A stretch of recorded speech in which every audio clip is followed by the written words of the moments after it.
Data and AI. What a time to be in data and AI. Really super exciting topic. I remember in the late 90s, I was still in school, and the internet boom was taking off. And you had new industries getting created, new technologies, generational companies like Google were forming, and I had major FOMO. I didn't get to actively participate in it. Little did I know AI would come along and present arguably an even greater opportunity to participate. That's why I'm so excited about today's session. We're going to demystify data and AI a little bit. We're going to break down some of the innovations that are available today. We're going to look at some use cases, and we're also going to see an end-to-end demo.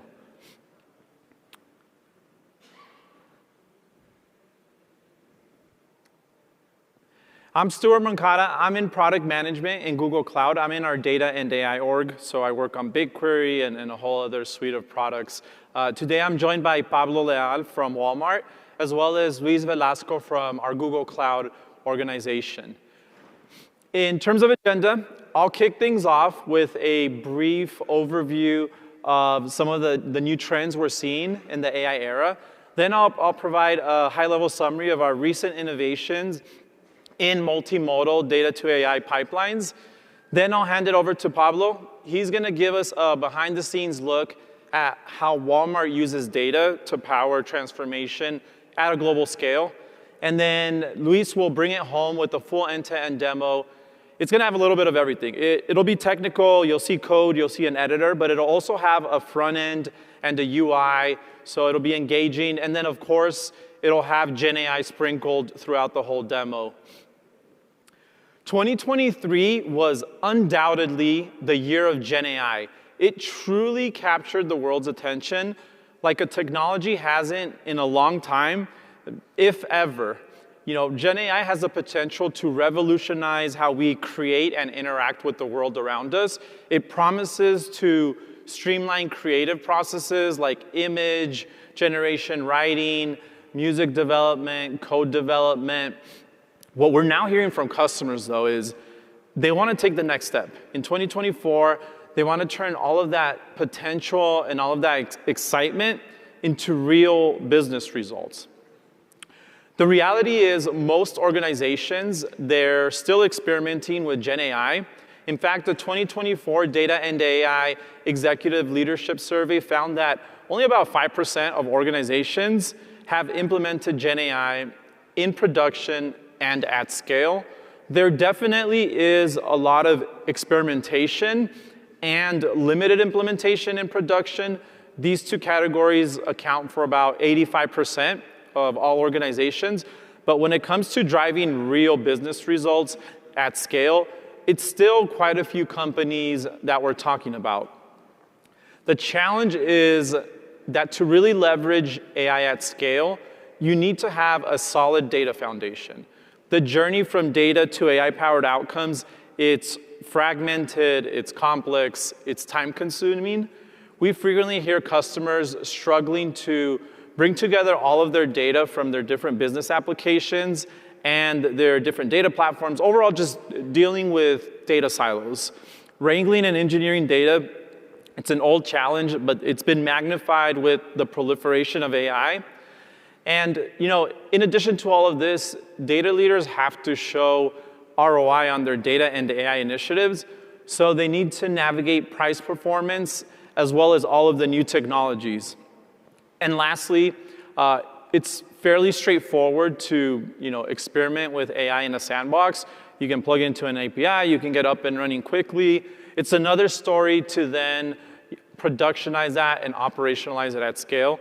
You need the right tools to move from dev to QA to production seamlessly and efficiently. Because of all of these challenges and the realization that data and AI are interconnected, there's a renewed focus on data analytics as that data foundation to power AI. Data analytics, it's a mature field, and after several years of being constant, the number of organizations that have established a data analytics culture skyrocketed and grew 107% year over year in 2024. So data leaders see data analytics and a data foundation as a business critical priority. The problem, however, is that data analytics is also a very broad field. So today, organizations struggle with many different individual data services that stitched together support end-to-end data analytics. That's why we see the opportunity to differentiate by offering a radically simple and unified platform. BigQuery provides a unified platform for all data and AI workloads to meet the needs of the new AI era. In BigQuery, you get a unified product experience to reduce friction and promote collaboration. You have unified data to interconnect all your data in one place for AI activation. And you have unified engines. So it's not just about SQL, but it's also Spark, Python, and more. And then the best part is with Gemini integrated into BigQuery, not only can you leverage LLMs on your enterprise data, but you can also take advantage of all of the assistive capabilities that we've rolled into the platform. All of the showcase demos and all of in the recent spotlight sessions have a lot of these assistive capabilities built into the platform, and that's what we're calling Gemini and BigQuery within the data platform. AI adoption is now a top priority for all enterprises globally, and our goal is to empower more users to leverage the transformative power of data and AI. BigQuery Studio is now going GA, and what BigQuery Studio does is that it takes our SQL editor and it expands it into a full workspace for all data practitioners, so including data engineers, data analysts. Aside from the editor, we have a Python notebook, so you get a Python notebook experience. It's backed by BigQuery data frames, which is a Python library with the familiar pandas interface that also uses the scale and the simplicity of BigQuery to work with large data sets. It's not just multiple language support. BigQuery Studio is a fully integrated development environment, so it includes source control and versioning. After working with customers for many years on their AI journey, we've witnessed momentum building for Spark, and we created a dedicated focus for Spark on Google Cloud. It's our commitment to making Spark a first-class citizen on GCP for all workloads. So data science, ETL, exploration, and then over the last 18 months, we've been working to unify Spark and BigQuery to simplify and streamline workflows. With our unification of Spark and BigQuery, users are able to use SQL and Spark in the same UI interactively, and it comes with unified security as well to apply GCP IAM and row column level security seamlessly. It's not just the UI and the security that we're unifying. We've also simplified billing to allow the use of BigQuery reservations to execute Spark. One area that often gets overlooked when it comes to operationalizing AI is how to orchestrate complex pipelines, particularly if you're looking to productionize AI at scale.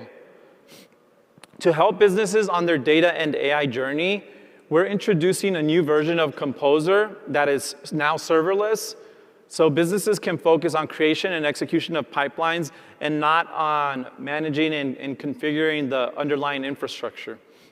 Serverless Composer comes out of the box with 400 plus open source connectors, as well as enterprise-grade security for things like customer managed encryption keys or VPCSC. And last but definitely not least is governance. Data governance and data management were already top concerns for data leaders, and with the introduction of Gen AI, particularly the increased use of unstructured data, that concern has only amplified. With our integrations between Dataplex and Vertex AI, we offer centralized data to AI governance so that you can manage and govern your AI assets alongside your data assets.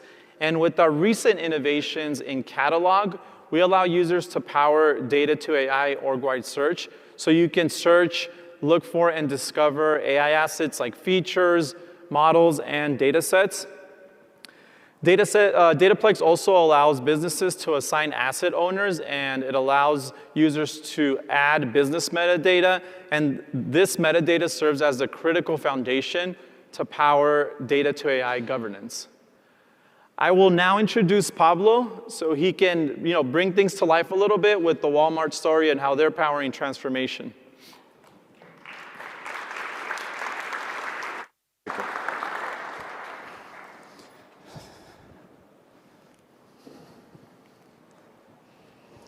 Hi, everyone. My name is Pablo Leal. I work for Walmart e-commerce, specifically for the commerce analytics team.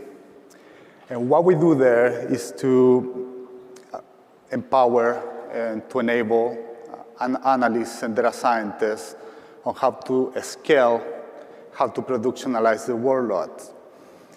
So we are a team of data engineers and different specialties. We have people in the DevOps as well.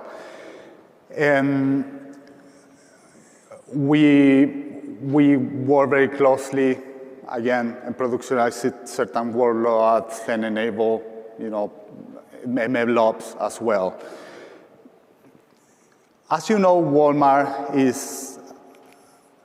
e-commerce is an online store, open 24/7. 365.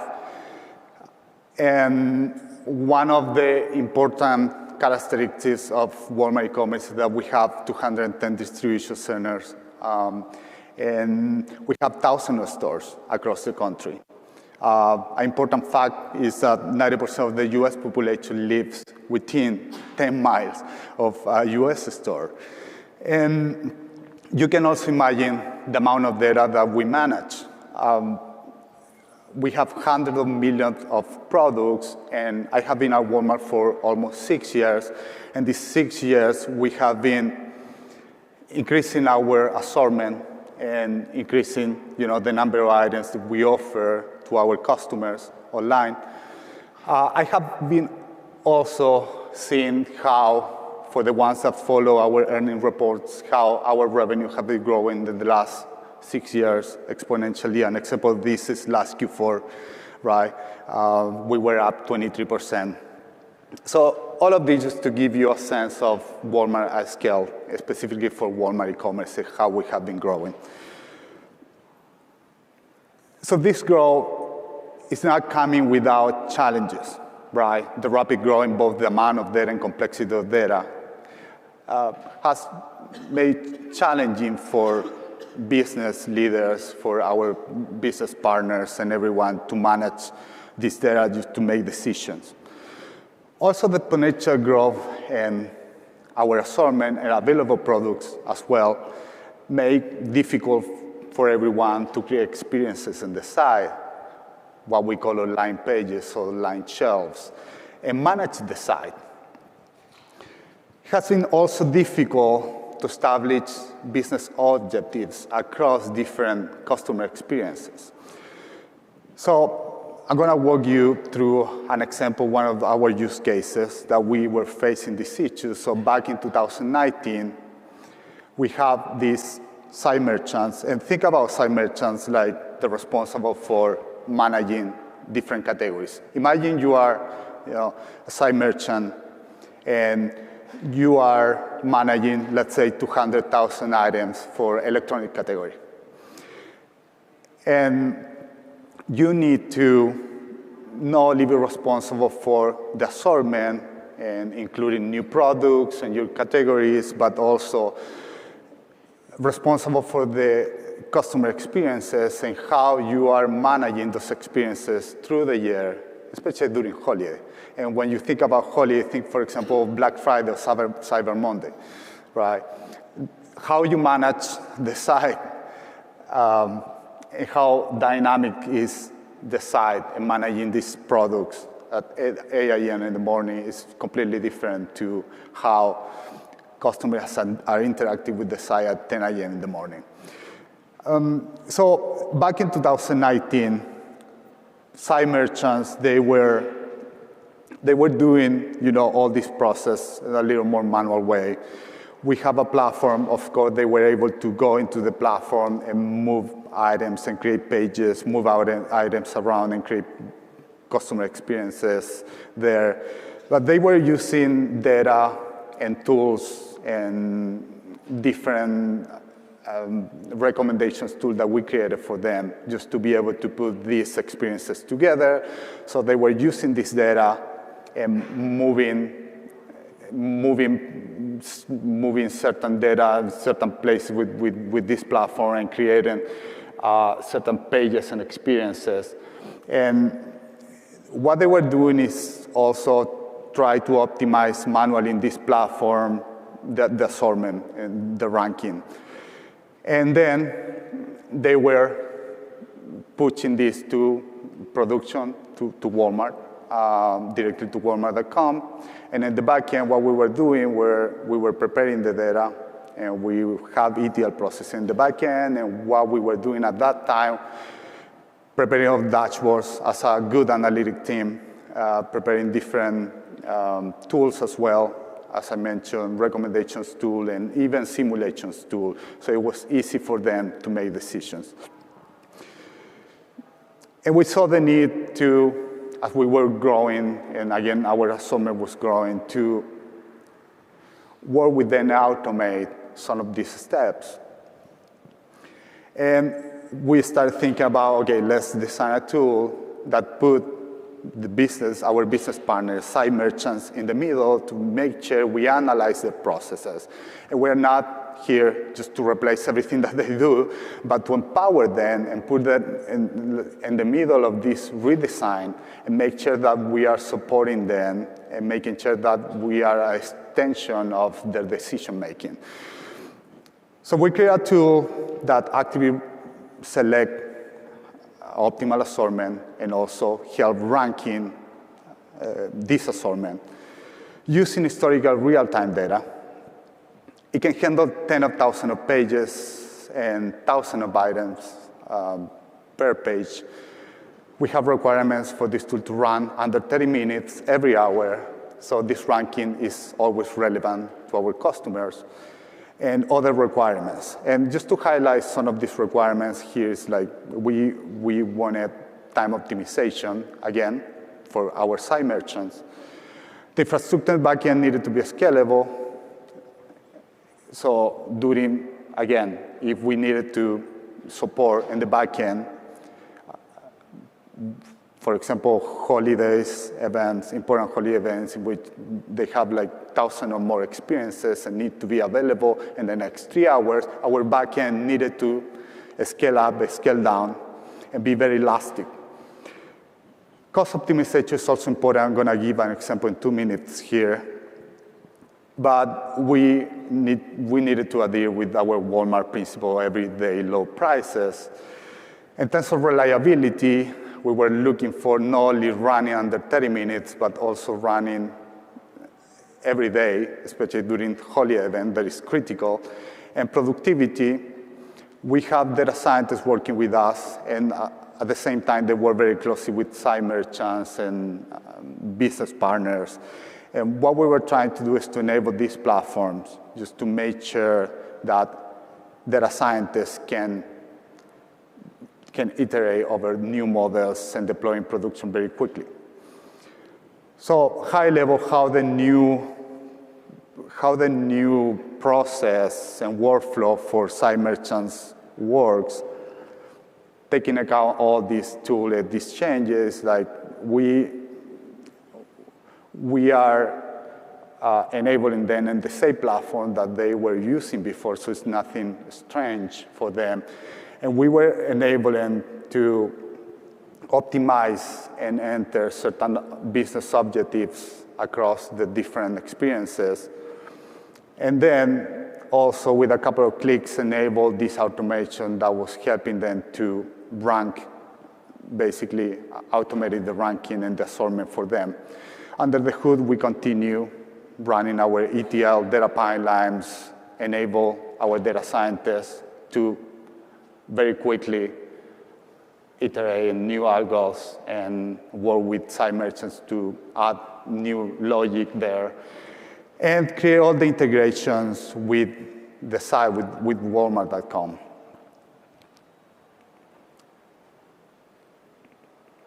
And this is our journey from services perspective. So when we started working with Google, we started migrating to Dataproc and GCS, so we moved our data to GCS.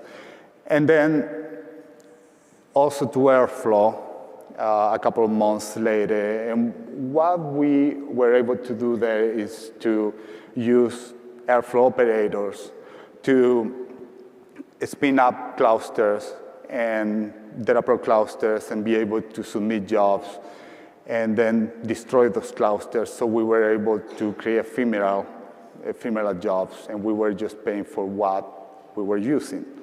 That was a big win at that time. And after that, we enabled BigQuery and some of the services. We moved data there and creating external table, native tables as well, just to make sure that we had this layer for analysts and business teams, just to be able to answer any questions related to this ranking or assortment or anything they needed. On top of that, we enable, as you see here, serverless batches, serverless sessions, and Vertex AI. And specifically batches, it was also a very good product because you also can see good performance in terms of, when you are provisioning or you are decommission, your jobs is a very good product, and you can see the performance improvement there, and can help with the cost as well. And related to Vertex AI and serverless sessions, also we enable these services to have this integration with Jupyter Notebooks, of course, and Spark and pySPARK, enabled for our data scientists so they can very quickly iterate over new models. As a high-level architecture, we have data coming, of course, in batch and sessions, and in real time, And we have a raw zone. And as I mentioned, we have Dataproc and Airflow. And then we are landing this in a catalog zone. We have here all the services that you can see that our data scientists use, a refined zone and an integration layer. And this integration layer, you can imagine, best practice in terms of MLOps for model serving and model training, and an API layer that integrate the output of this model with the site. As results, automation, we saw that this was maximizing results based on business objectives. We facilitate the site management. We made possible for site merchants to focus more on customer experience than on making decisions in terms of analyzing so much data and making decisions at more operational level, but they were making decisions at the high level, extraordinary increment in revenue, conversion leads, revenue per visit. We save hundreds of thousands of hours for our partners. And what is next for us? We continue exploring services like Vertex AI and other services like Big Lake, for example, now. And we are looking for alleviate analysts' time to answer certain questions, especially during these busy times, holiday, increasing number of items being assorted as we grow our assortment, improve our API layer, and increase performance resiliency in our end-to-end system. Thank you so much. Now we're going to receive Luis, who's going to lead a very exciting demo.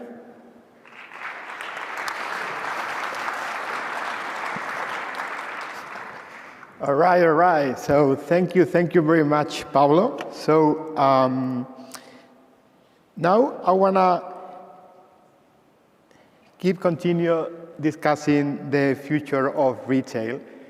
And for that, let me introduce you Symbol Superstore, which is a fictitious e-commerce company.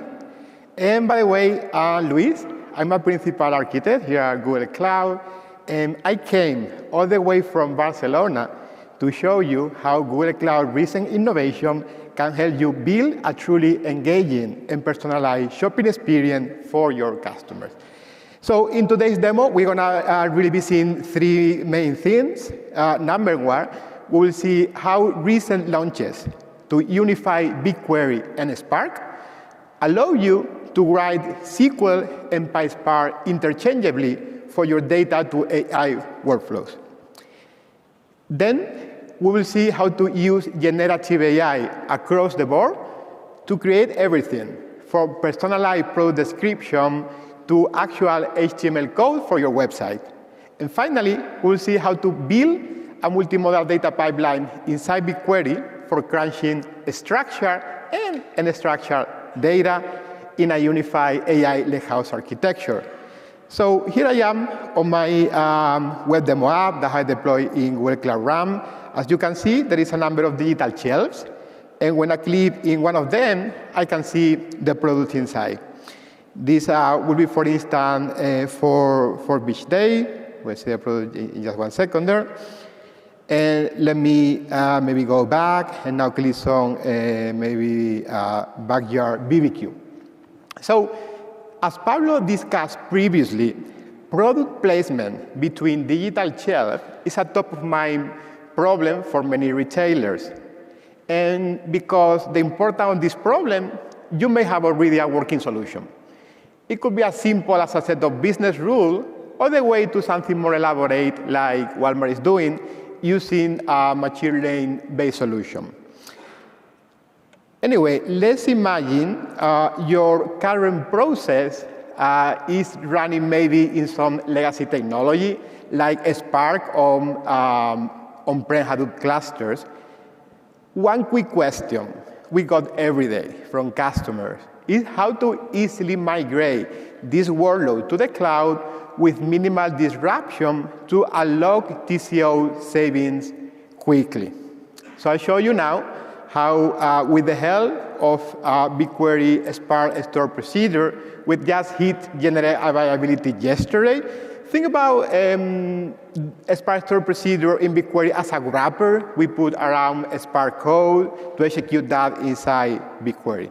So let me actually show you that. So here I am in BigQuery Studio, where I have just copy and paste my code from my on-prem legacy Hadoop cluster.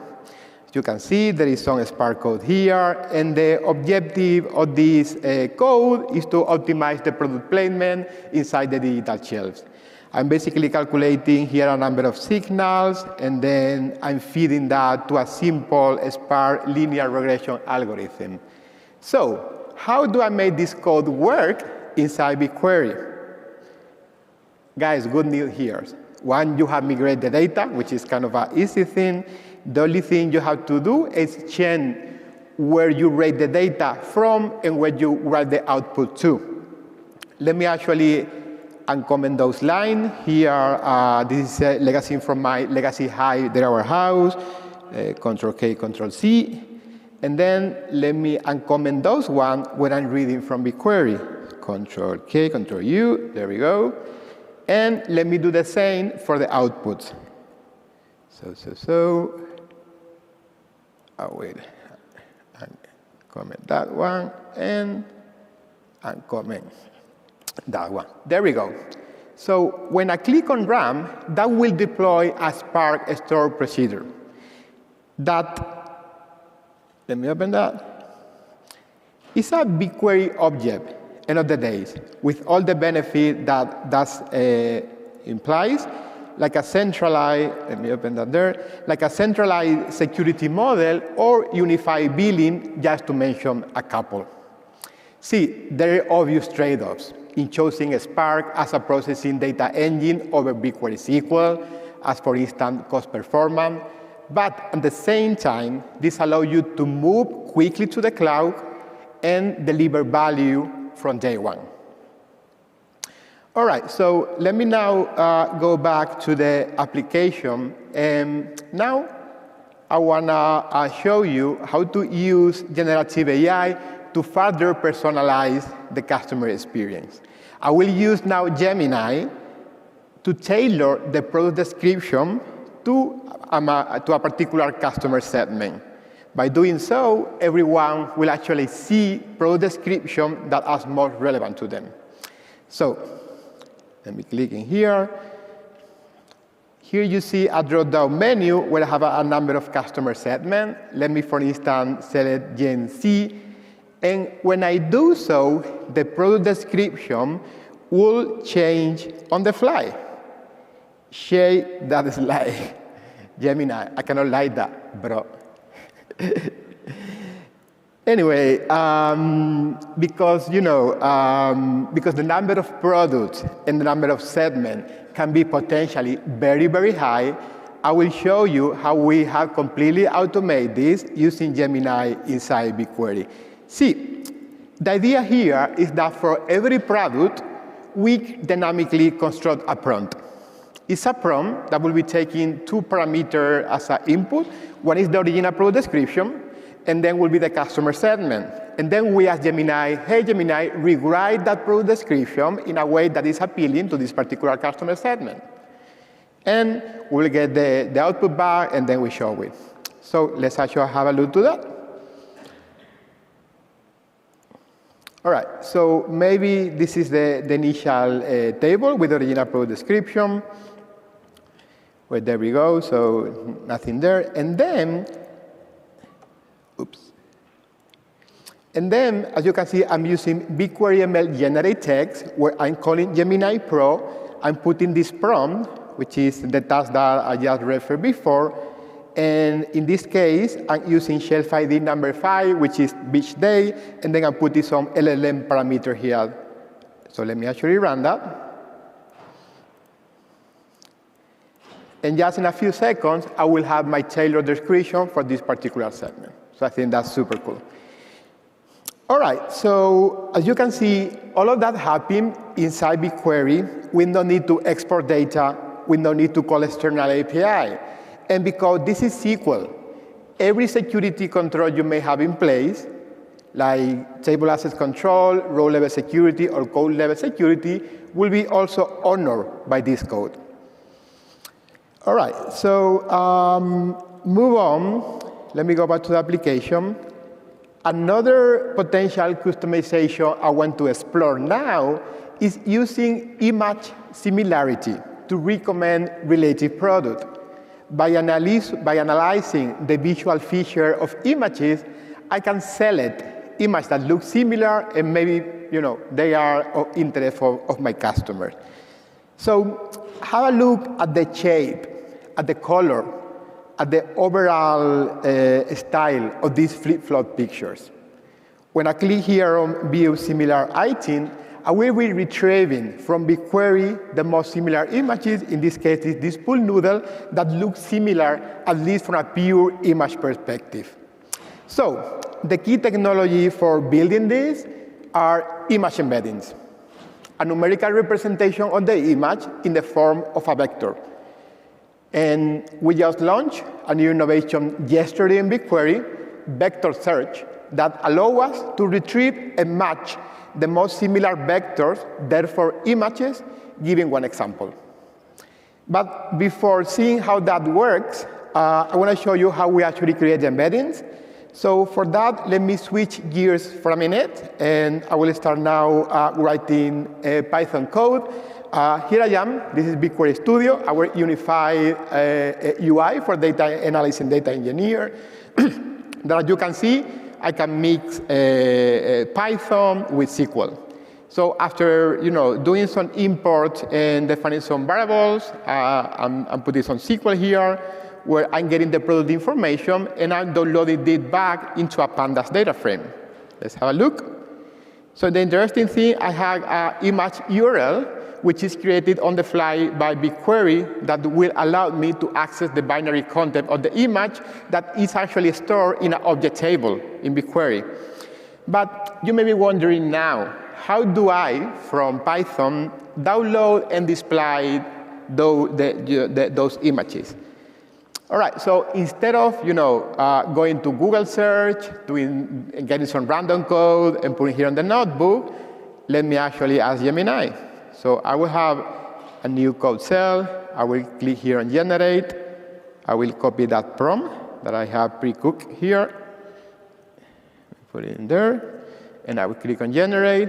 In a matter of seconds, I will have my snippet prepared for me. So that's the code that. So there we go. So this is for image for one, but maybe change for image number 3. Towards there, and maybe, I don't know, 5. All right, that looks okay. Thank you, Gemini. Okay, so the next thing I'm going to do, I will iterate over that pandas data frame. I will download the image. I will generate the embedding, calling our Breaktest AI multimodal embedding API. And then when I got all the embeddings, that are those vectors that you see there, I will go to BigQuery, and using a vector search, I will retrieve the most similar images. In this case, I'm doing that for image 1001, which is actually the t-shirt that you just see. So let me actually execute that, and let me see. In a few seconds, I will be getting back, in this case, is the beach towel and the sun hat, the two more similar images, which, kind of makes sense. All right, so this technology should be used in conjunction with another thing, like filtering by product domains. Maybe you have some current promotion or thing like that, right? All right, guys, so I hope that you see that by combining this technology together, you can really build a truly engaging shopping experience and advancing toward the vision of segment of one. All of that happened inside BigQuery. All of that happened inside a unified platform. But there is one last thing. Every image, every text, every table, every product description that you have seen so far on this demo is not real. Everything has been generated using GenAI. Let me actually show you one of the pipelines. So with that pipeline, that's the one we use for generate the synthetic product images along with their descriptions. How that works? So that pipeline has basically a number of steps: image generation, quality assurance, and product description generation. So on the first step, we had the product description on a BigQuery table, and then we call our latest and most capable diffusion-based image generation model, Imagen 2.0, from inside BigQuery using a BigQuery external UDF. We save all the images in BigQuery, and then it's time for a checkup. So we basically do a couple of things.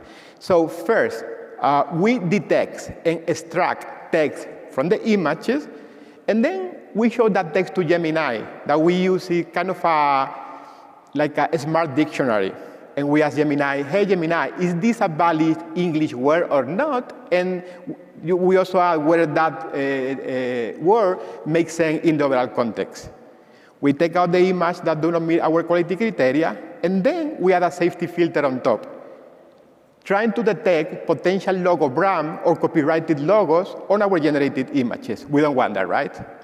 And after that, it's time to Gemini multimodal to shine. We use BigQuery ML generate text, but instead of only putting text in the prompt, we also put the image as well. That's the announcement we also did yesterday. And then we ask Gemini generate a web-friendly description for this particular image. All right, but as I say, not only, well, before that, so if you want to run it at a scale, we build this BigQuery workflows pipeline that we call all those steps in a coordinated manner. But as I said before, not only the text and the image are AI generated, but the entire code too. Every HTML page, every every JavaScript page as well. There we go. Every CSS, everything has been generated with the help of Gemini Code Asset. With the help of Gemini, I was able to build this demo in just one afternoon. All right, so with that being said, I think it's time for going through some of the key takeaways. Guys, data and AI are intertwined. You need both working well together to make the most impact. See, LLMs democratize generative AI or AI insights in the sense that you no longer need vast amount of data to train your model. The model are pre-trained. And you also don't need like a very specific set of skills. The model are accessible through an API. But at the same time, every one of you has access to the same models. So to truly differentiate your business, you need to use LLM in combination with your unique asset, which is your enterprise data. Then you also need to take a platform approach to data and AI and allow all your people to see all your data, to trust and understand all your data, and to action all your data using AI. Taking a platform approach, like unified platform approach, that the one that BigQuery is putting on the table, will really reduce the friction in your data to AI workflows. And finally, think outside the box when it comes to generative AI use cases. Gen AI can go well beyond be your writing assistant or just a chatbot. As you can see on the demo, with Gen AI, you can create a table, it can serve as its own checker, and many, many other cool things. So guys, data and AI and data, you need both. Take a platform approach that will create trust on your data, that will action many of the use cases. Be bold, be creative with your use cases. And with that being said, thank you very much for your attention. I hope you all learned something new today. Pablo, Stuart, and myself will stick around for a few minutes, just in case any of you have any questions. Safe travel back, and I'll see you around.